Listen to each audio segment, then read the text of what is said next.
Okay, Nintendo, very funny, still not giving us any actual game stuff for Kirby's 30th. Very funny. Nintendo. But I know you're waiting for your big moment, so it's okay. And while we wait, we got more Kirby games to play. Games that make us say, oh shit, Superstar is closed.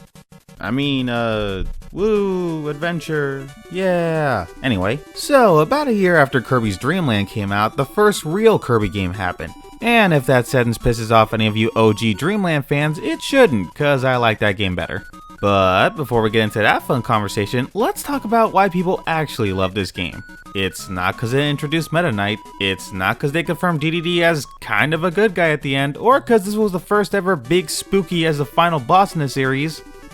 Is that a spoiler? I mean, it's a 29-year-old game that was both remade and remastered. I don't think it really matters. It's cause of the motherfucking copy abilities. That's right, all you Kirby mains out there that get excited whenever you get a new hat to wear, this is the game to thank.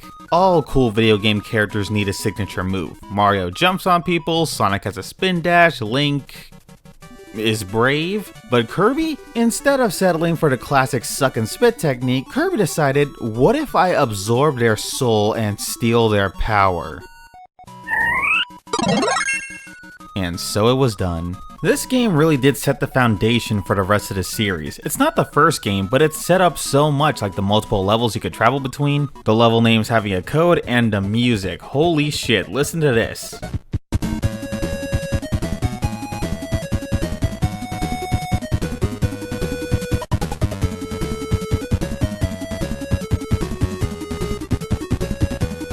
So why do I like the first Dream Land more? Well, first of all, you gotta understand it's not much more, it's more like this. And second, it's because of my new formula. Let's say you have a short game, but it blew you away. Maybe it had an amazing story, maybe it had incredible visuals, or maybe it was just a really cool idea. It doesn't matter. The point is, it was 3 hours long and it was fantastic from beginning to end. Now let's say you have another game that you have a lot more to do in, but it also annoyed you a bit more. Like, out of 20 hours, 4 of them were really annoying.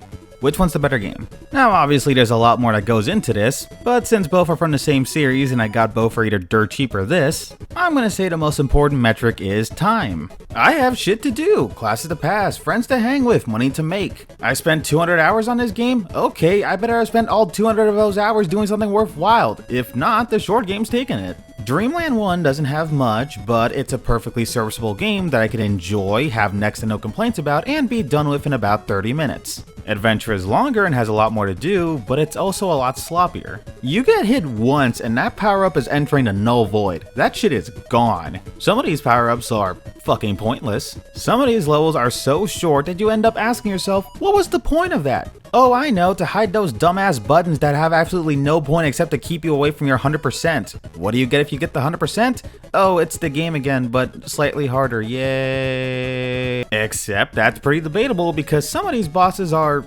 that was the entire boss.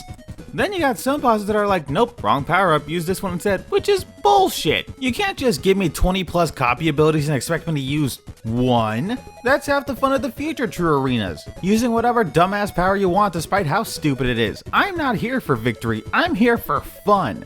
But all of that could and would be forgiven if this game didn't have the shittiest slowdown ever. Oh my god. This game is just way too much for the NES to handle. And of course it is. This thing is a souped up toaster. Half the games on here are either unplayable garbage or the best games of all time. According to people who are in the middle of a midlife crisis and don't understand the difference between these two words. That said, this was fixed in both the remaster and the remake. The remaster being the same thing, released on the 3DS, but running buttery smooth now, which, yeah, okay, gets an extra point. And the remake, released on a GBA, this would be my pick for the game if you want to play it. Same as the original, just looks a lot nicer and with some extra features. There's a not really true arena. It's awful and it gives you no health options, but it exists. It took 3 hours, but I beat it. It was not worth it. And if you want 100% both normal and extra mode, you can play as Meta Knight, which is great, except, I mean, you just beat this entire game twice. Trust me, the last thing you want to do after doing that is beat the game again with no breaks, just using a sword with extra options. It'd be different if you had special moves or like a special boss at the end like in other games, but nope. It still is the best version of the game though, so yeah, alright, it gets 1 extra point. So with all that said, having looked back on my first ever Kirby game, I can say with absolute certainty that nostalgia is bullshit. Look to the future.